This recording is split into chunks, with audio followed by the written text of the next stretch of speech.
এটা হলো শয়তানের দাবি।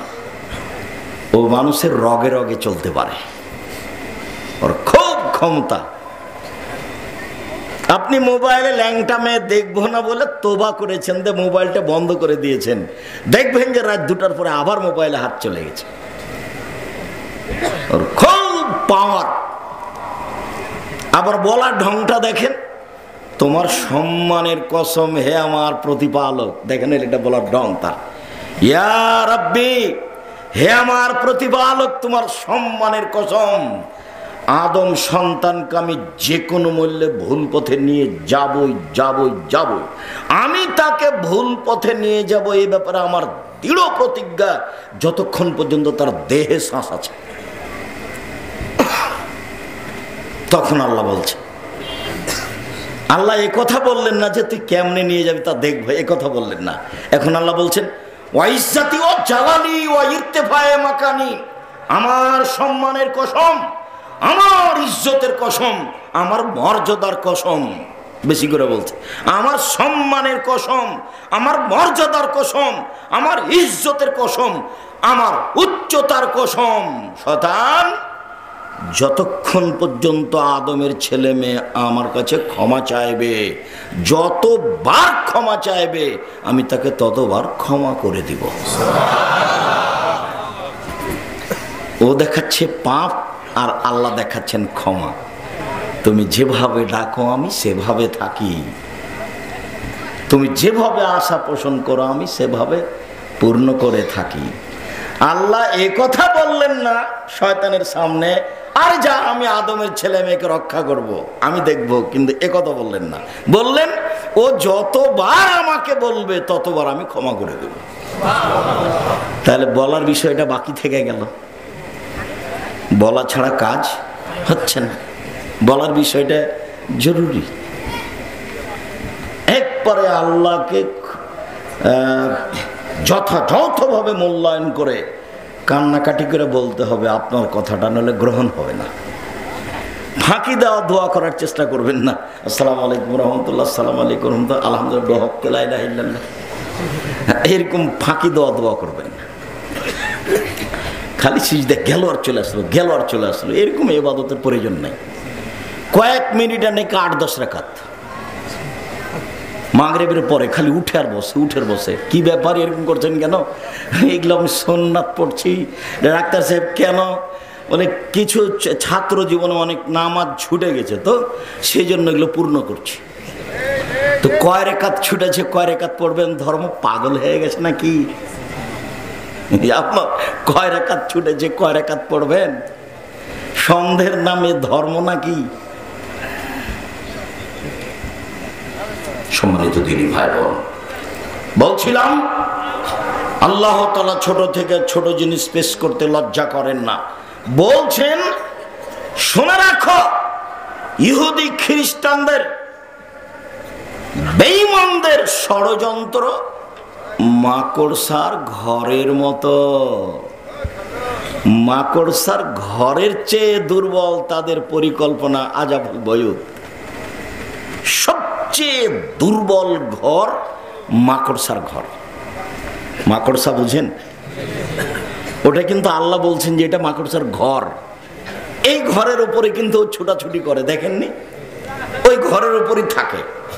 তো দেখছেন মানুষের, অমুসলিমদের কৌশলকে কার সাথে তুলনা করলেন? মাকড়সার ঘরের সাথে। একদা সুলাইমান আলাইহিস সালাম তার সঙ্গী সাথী এবং জিনদেরকে নিয়ে চলে যাচ্ছেন কোন এলাকায় যুদ্ধ করবেন বলে। তো কয়েক মাইল দূরেই পিপিলিকা অধীনস্থ পিপিলিকাদের বলল, শোনো, সুলাইমান সৈন্য সামন্ত নিয়ে আসছেন, তোমরা তোমাদের ঘরে লুকিয়ে যাও, তার সৈন্য সামন্ত তোমাদের বুঝতে পারবে না, তোমাদেরকে পায়ে ডলে দিবে। এই কথা সুলাইমান আলাইহিস সালাম শুনলেন। তখন বলছেন, রব্বি আউজিনি আন আশকুরা নি'মাতাকা আল্লাতী আন'আমতা আলাইয়া ওয়া আলা ওয়ালিদাইয়া হে আমার প্রতিপালক, একটা ক্ষুদ্র থেকে ক্ষুদ্র প্রাণী কথা বলল, সেইটা আমি বুঝতে পারলাম। এত বড় নেয়ামত তুমি আমাকে দিয়েছ, অতএব তুমি আমাকে সক্ষম করো, আমি যেন তোমার শুকরিয়া আদায় করতে পারি। যে নিয়ামত আমাকে দিয়েছ, আমার বাপকে দিয়েছ, দাউদ আলাইহিস সালামকে দিয়েছ, আমরা বাপ বেটাকে যে নিয়ামত দিয়েছ, এই নিয়ামতের একটু শুকরিয়া আদায় যেন করতে পারি, এইটা তুমি আমাকে সক্ষম করো। কোথাও একটা ক্ষুদ্র প্রাণী কথা বলল আর আমি সেই কথা বুঝে নিলাম। এ কি আল্লাহর যেমন তেমন দয়া অনুগ্রহ? সুলাইমান আলাইহিস সালাম বলছেন,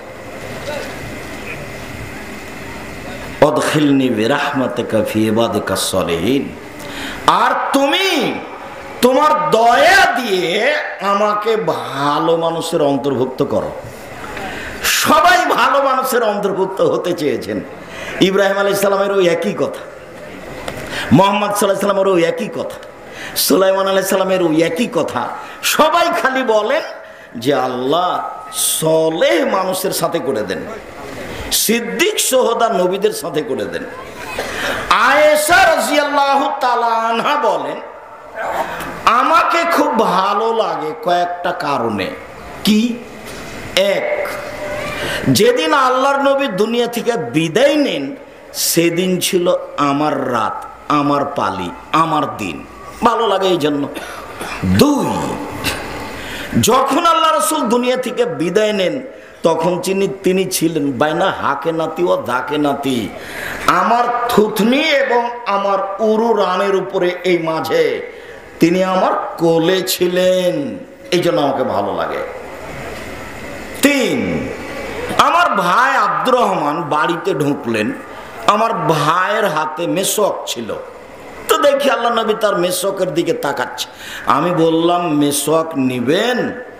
তো মাথার ইশারা করে বললেন হ্যাঁ। তখন আমি ভাইয়ের কাছ থেকে মেশকটা নিলাম।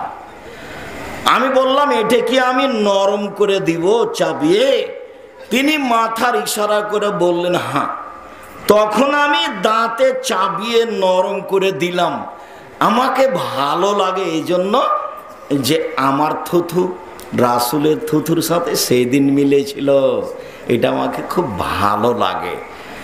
আমার চোখের সামনে দেখছি তাকে, সামনে একটা বাটি আছে, বাটিতে পানি আছে, বারবার তিনি পানিতে হাত ঢুকিয়ে হাতটা উঠিয়ে নিজের মুখের উপরে বোলাচ্ছে, মুছে দিচ্ছে। তার মানে গায়ে খুব জ্বর, পানির মাধ্যমে শরীরটাকে একটু ঠান্ডা করার চেষ্টা করছে। একবার দেখলাম যে হাতটা এভাবে উঠাচ্ছেন, তো খুব ভালোভাবে উঠছে না। তখন তিনি বলছেন, আল্লাহুম্মা গফিরলি ওয়ারহামনি ওয়ালহিকনি বিসসালিহিন, হে আমার প্রতিপালক, তুমি আমার প্রতি দয়া করো, আমাকে ক্ষমা করো, আমাকে সম্মানী মানুষের অন্তর্ভুক্ত করো। এ কথা কে বলছেন? মুহাম্মদ সাল্লাল্লাহু আলাইহি ওয়াসাল্লাম বলছেন। এই পর্যন্ত বলতে হাতটার মুখ পর্যন্ত আসলো না, হাতটা নিচে পড়ে গেল, তিনি বিদায় হয়ে গেলেন। তার মানে আয়েশা রাদিয়াল্লাহু আনহা তাকিয়ে আছেন, দেখছেন, বাস্তব নকল করছেন। হাদিস বুখারী মুসলিম। আল্লাহ ছোট থেকে ছোট, ক্ষুদ্র থেকে ক্ষুদ্র দৃষ্টান্ত পেশ করতে লজ্জা করেন না। লজ্জার বিষয়টি আল্লাহর কাছেও রয়েছে। অতএব পুরুষ নারীর কাছে লজ্জা একটি গুরুত্বপূর্ণ বিষয়। আবু হুরায়রা রাদিয়াল্লাহু তাআলা আনহু বলেন, রাসূল সাল্লাল্লাহু আলাইহি ওয়াসাল্লাম বলেছেন, আল ঈমানু বিদ'un ওয়া সাবউনা শুবা ফাফজালুহা লা ইলাহা ইল্লাল্লাহ ওয়া আদনাহা ইমাতাত আনিত তারিক। ঈমানের 70টি ভাগ, স্তর, শাখা রয়েছে।